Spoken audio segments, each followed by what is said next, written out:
So, welcome to the video number 2. I hope the last one was fun. I am aware that the last video had the energy of bringing up some of the areas that you really didn't want to acknowledge. And if that occurred, please consider that it's okay if it was a little bit challenging to acknowledge and confess to yourself.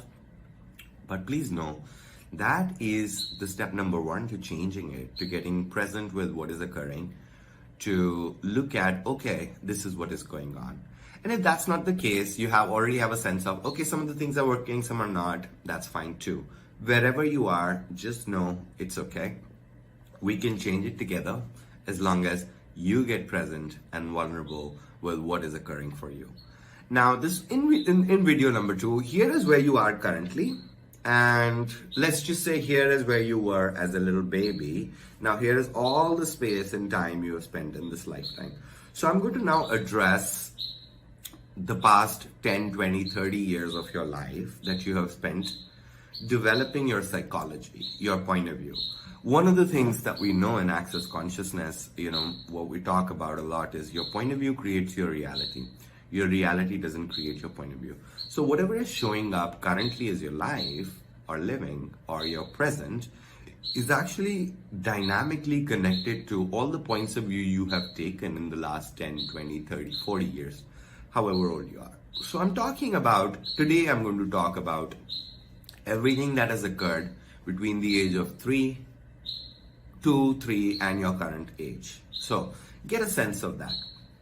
Now this is a big one, my friends, because this has majoritively contributed to what is working and what is not working also.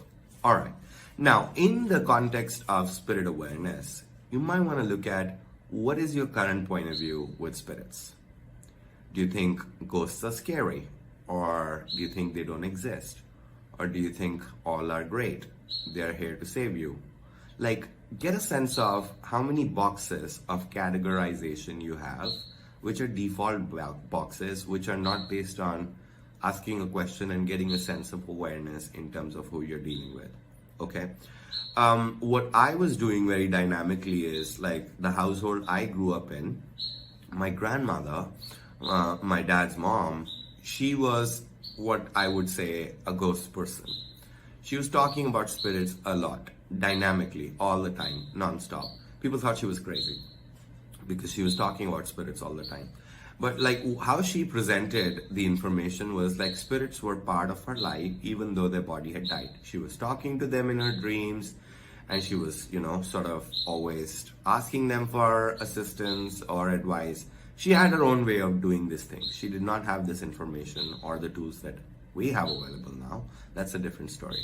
So on one hand, I had my grandma who was talking about spirits all the time, but she kind of had a point of view that the spirits that you knew were there to support you, and then there were some other spirits that were there to harm you. So that was her point of view. On the other hand, my mom, who was a school teacher, she didn't like talking about spirits at all. Her point of view is, I don't think ghosts are real. No. It was a no-go area, so she didn't want to talk about it at all.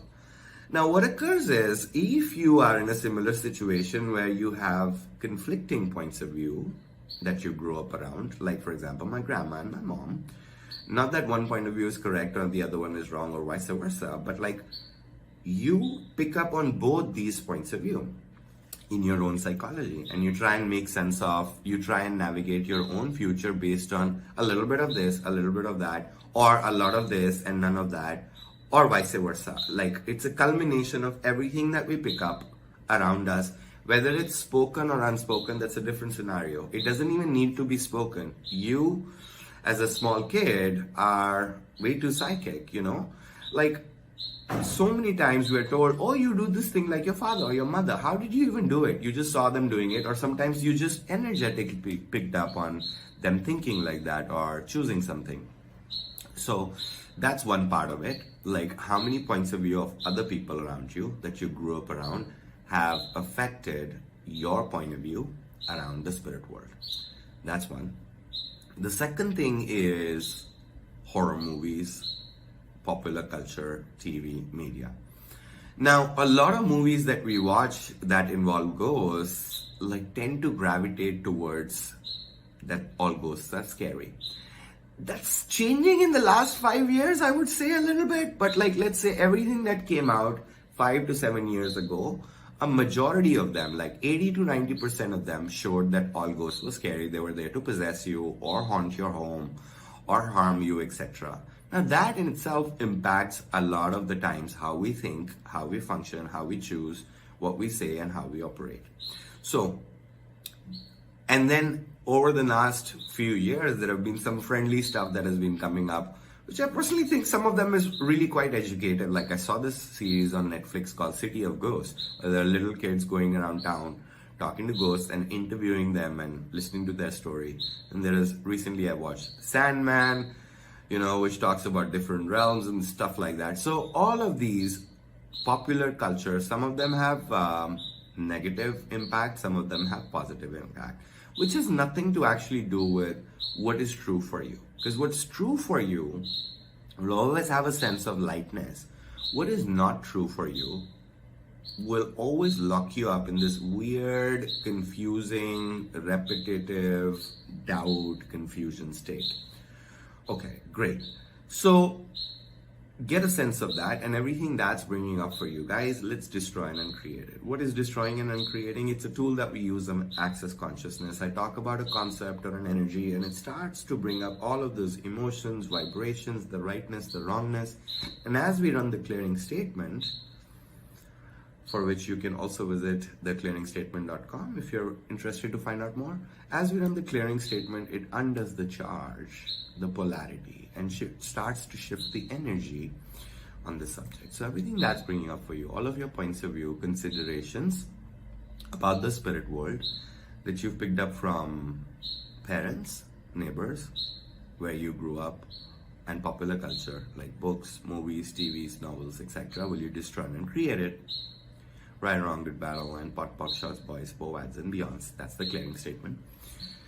And now, with that, you may want to repeat it a few times.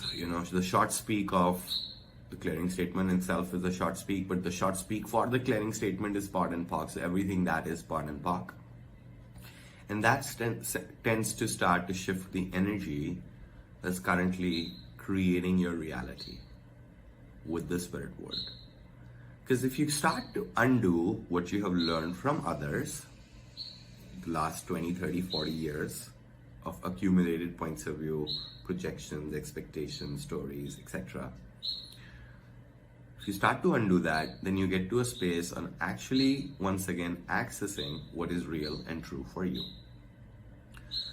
For today's home play, please write down 5 to 10 your top beliefs about ghosts and spirits on one side, and then look at where that belief came from. Did you hear it from your mom, dad, or cultural? Did you read about it in a book or a movie or unidentified, or it's really your point of view? Because the thing is, look,